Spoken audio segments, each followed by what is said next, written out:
Halo sobat semua, jumpa lagi dengan Denbagose Channel.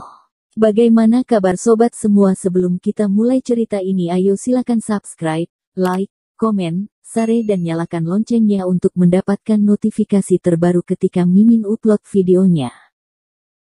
Bab 1174 Manajer Zong. Ini adalah aturan perusahaan mereka, dan konsultan Sue juga tidak suka Cui Li Hu ini. Terlalu banyak sok hebat. Punya sedikit uang, lalu menganggap dirinya benar-benar hebat.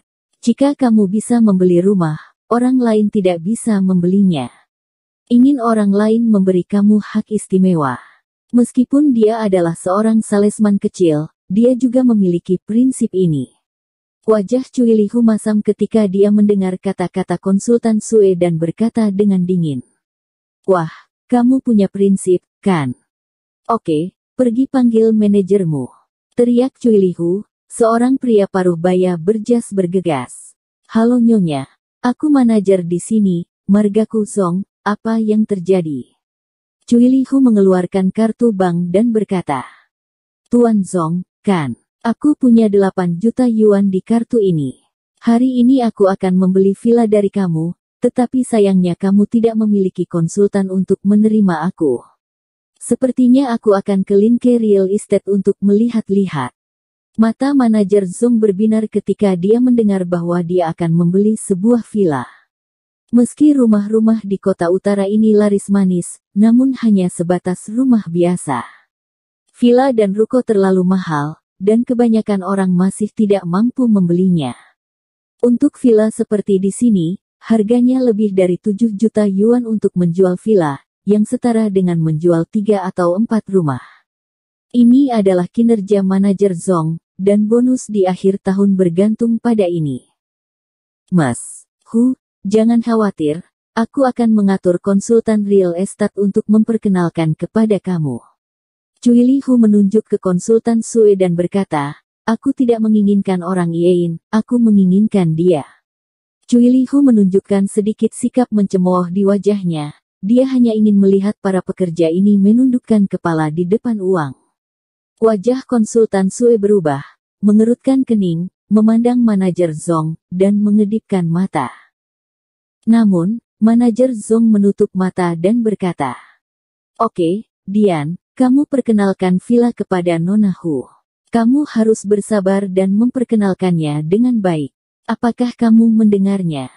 Konsultan Sue sedikit tidak senang dan berkata, Manajer Zong, aku menerima Tuan Qin dan Nona Ye dulu.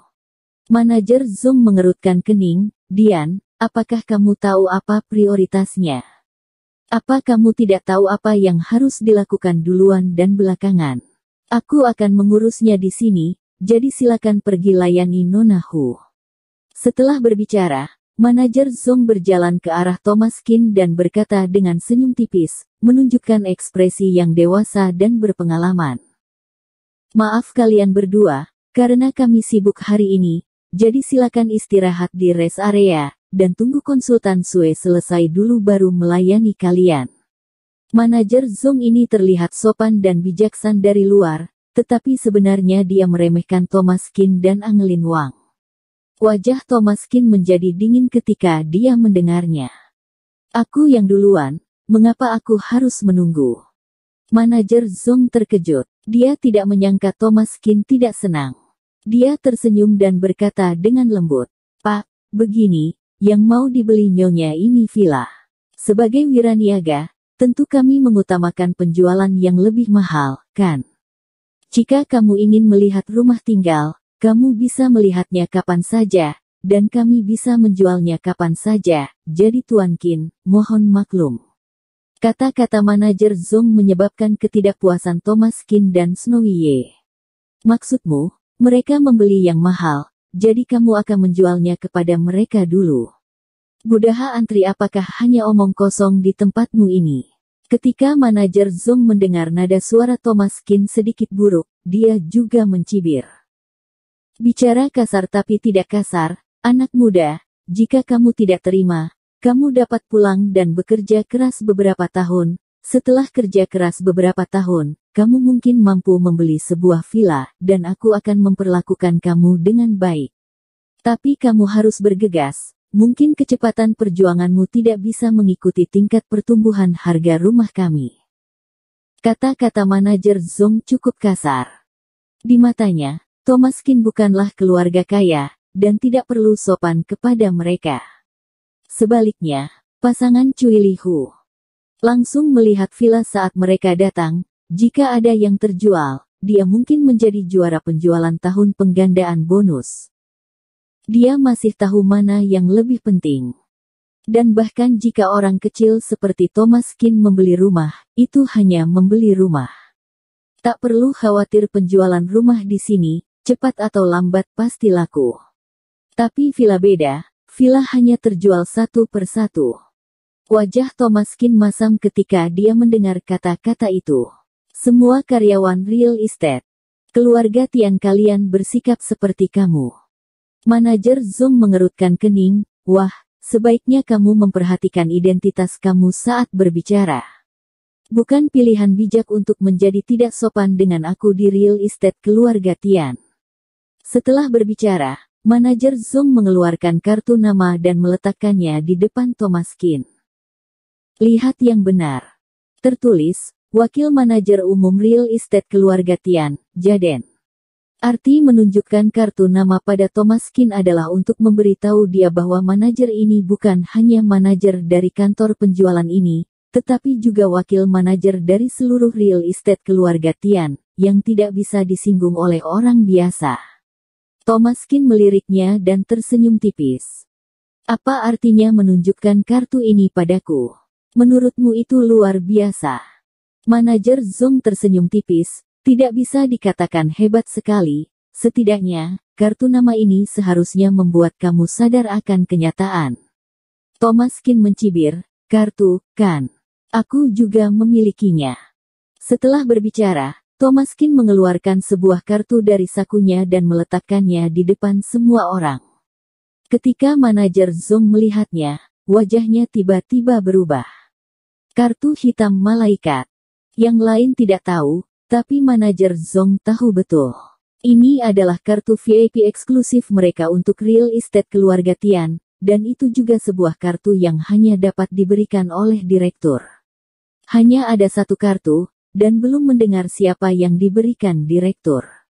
Kartu hitam malaikat, seperti direktur secara langsung, dapat mengeluarkan perintah apapun sebagai pengganti direktur, dan bawahan harus melaksanakannya tanpa syarat. Melihat kartu ini, manajer Zong sangat bingung, bagaimana ini bisa terjadi. Ketika Talia Liu datang, meskipun mereka memiliki hubungan yang baik dengan Talia Liu, juga tidak mengatakan untuk memberikan kartu seperti itu kepada Direktur Liu. Tahukah kamu, Direktur Liu adalah orang terkaya di negeri ini, bahkan orang sebesar itu pun tidak diberitahu bahwa dia memberinya kartu yang begitu terhormat. Siapa anak ini? Seberapa mengagumkan dia? Mungkinkah CEO Tian memberinya satu-satunya kartu yang melambangkan identitasnya? Manajer Zong mengambil kartu itu dengan ekspresi curiga. Dari mana asal kartu ini? Thomaskin mencibir, menurutmu dari mana asalnya? Manajer Zong mendengus dingin, aku pikir kamu mencurinya. Tahukah kamu apa arti kartu ini? Artinya memegang kartu ini dan kamu dapat menjalankan hak direktur kami. Apakah menurutmu kamu berhak menggunakan kartu ini? Jangan katakan ini diberikan oleh direktur kami. Thomaskin mencibir, itu memang diberikan kepadaku oleh direkturmu. Ada masalah apa? Manajer Zong tertawa, lahaha, direktur kami memberikannya kepada kamu. Apa status kamu? Siapa kamu? Bisa memberikannya kepada kamu. Satpam. Satpam datang. Kepung dia. Setelah berbicara, manajer Zong menelepon polisi secara langsung. Wajah Snowy Ye berubah sedikit, Kak Thomas, atau Snowy Ye tidak ingin menimbulkan masalah, lagi pula, dia hanya datang untuk membeli rumah. Thomaskin mencibir. Biarkan dia memanggil polisi. Pada saat yang sama, Thomaskin mengeluarkan ponselnya dan menghubungi nomor Fugo Tian. Dr. Qin, aku Fugo Tian, apa pesan kamu? Thomaskin memiliki sedikit lelucon di wajahnya dan berkata, Aku dikepung oleh orang-orang di kantor penjualan kamu sekarang, Il. Bersambung. Terima kasih kepada kalian yang telah menonton video ini. Jangan lupa tekan tombol subscribe-nya dan nyalakan notifikasinya untuk mendapatkan video-video seru lainnya dari channel Denbagose.